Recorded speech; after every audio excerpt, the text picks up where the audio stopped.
Ονομάζομαι Μαρία Παπαδημητρίου, κατάγομαι από τη Λάρνακα και έχω αποφοιτήσει από το Τμήμα Χημικών Μηχανικών του Τεχνολογικού Πανεπιστημίου Κύπρου τον Ιούνιο του 2023. Στο παρόν στάδιο εργάζομαι στη γαλακτοβιομηχανία Αλάμπρα και ασχολούμαι με τον ποιοτικό έλεγχο των τελικών παραγόμενων προϊόντων.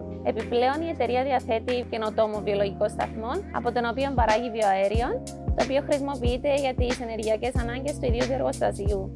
Έτσι, εκτελώ και διαφόρων ειδών αναλύσεις, οι οποίες σχετίζονται με την ποιότητα του παραγόμενου βιοαερίου. Το πτυχίο του χημικού μηχανικού σε εφοδιάζει με διάφορα προσόντα. Ακόμη θα το χαρακτηρίζα ως ένα δημιουργικό επάγγελμα, εφόσον μέσω της διερεύνησης και της γνώσης των αρχών της μηχανικής σε καθιστά ικανό να σχεδιάσεις και να αναπτύξεις νέες τεχνικές, νέα προϊόντα, ακόμη και νέα υλικά.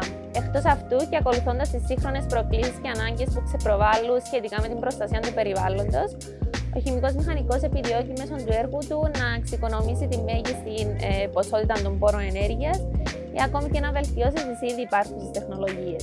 Το πτυχίο του χημικού μηχανικού καταφέρνει απόλυτα να συνδυάσει γνώσεις μαθηματικό-φυσικής, χημίας, ακόμη και βιολογίας σε ένα μεγάλο φάσμα δραστηριοτήτων. Έτσι, οι προοπτικές και το μέλλον της χημικής μηχανικής επεκτείνονται όλο και περισσότερο, καθώς αναγνωρίζεται ο ρόλος της στην ικανοποίηση των αναγκών της κοινωνίας, καθιστώντας το έτσι ως ένα επάγγελμα που αναμένεται να αντέξει στο μέλλον.